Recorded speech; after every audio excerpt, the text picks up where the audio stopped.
Something feels different in Seattle today. Can you feel it? It is that heavy air of change that comes when the foundation of everything we love starts to shift. Our Seahawks, this franchise that defines our city, is standing on the edge of a massive transformation. For the real fans, the ones who bleed blue and green and dream of more Super Bowl rings, this is a moment of pure suspense. Before we dive into the heavy news, hit that like button and subscribe to stay with the faithful. Something huge is brewing behind the scenes right now. We heard the names before. Names like Mark Zuckerberg and Tim Cook were swirling around. It felt like a tech takeover, something distant and almost too corporate to believe. Those reports were eventually shot down, and for a minute, we all took a breath. But now the silence has been broken by something much more real and perhaps even more significant for the future of this team. Two major investment groups have suddenly emerged, and they aren't just names on a page. They are power players with deep ties to the sports world. First, there is Vinod Khosla. He is a billionaire investor who currently holds a stake in our biggest rival, the San Francisco 49ers. Let that sink in for a second. A man embedded in the DNA of our rivals is reportedly prepping a bid to take over the Seattle Seahawks. It sounds like a script from a movie, but this is the reality of where we are. Then, we have another group led by Aditya Mittal and White Grusbeck. If you follow the NBA, you know Grusbeck.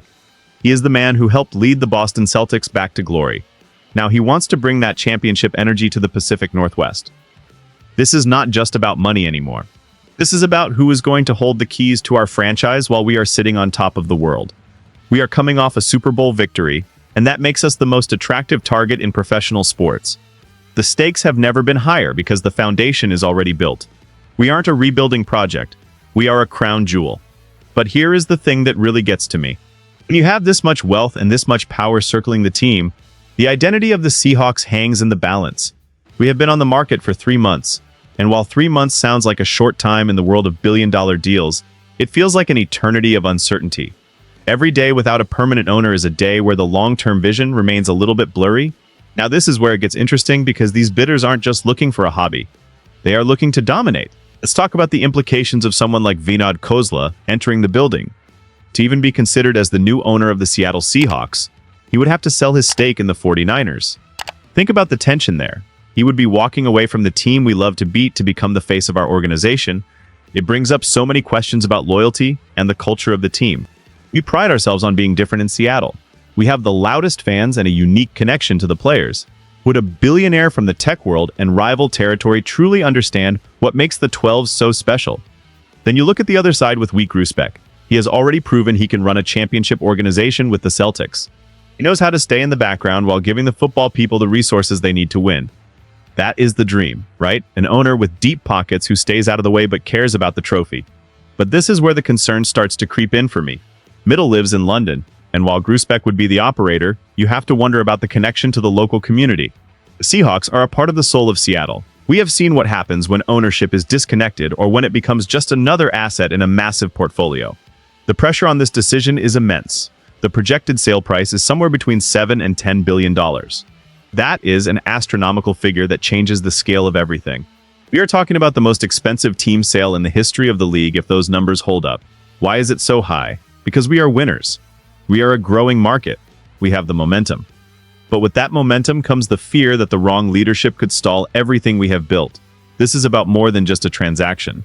It is about the stewardship of our pride. We are sitting in this window of opportunity where we can truly become a dynasty, but that requires a level of stability at the top that we haven't had since the sale was announced. The roster impact might not be immediate, but the ripples of this will be felt for decades. This is where things change because the reality of the situation is starting to set in for everyone in the building. When you have a team that just won a Super Bowl, the expectations are through the roof. You aren't just looking for an owner who can sign checks. You are looking for someone who won't break what is already working. And that is the biggest question hanging over these two groups. Will they come in and try to put their own stamp on the front office? We have seen it happen so many times in sports. A new owner arrives with a big ego, and suddenly the general manager and the head coach are looking over their shoulders. Because this could become something much bigger than just a change in leadership. It could be a total shift in how the Seahawks operate.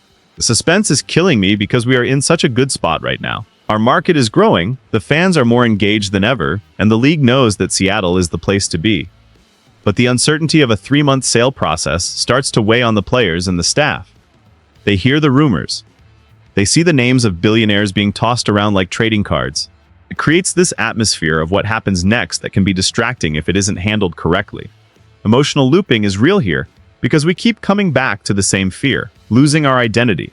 If Kozla comes in, does he bring a Silicon Valley mindset that prioritizes data over the raw emotion of football? If the Middle and Gruspek group wins, is it just another trophy in a global collection? We want someone who feels the same way we do when the ball is kicked off on a rainy Sunday afternoon. The future tension is palpable, because we know this decision is coming soon. The discussions are heating up. The bids are being prepped. This isn't speculation anymore. It is an active race for the soul of our team. Every time a new report drops, it feels like another piece of the puzzle is being forced into place. We are watching the future of the franchise be decided in boardrooms instead of on the field, and as fans, all we can do is wait and hope that the person who wins understands what they are actually buying. I am going to be honest with you all, this actually worries me a little bit.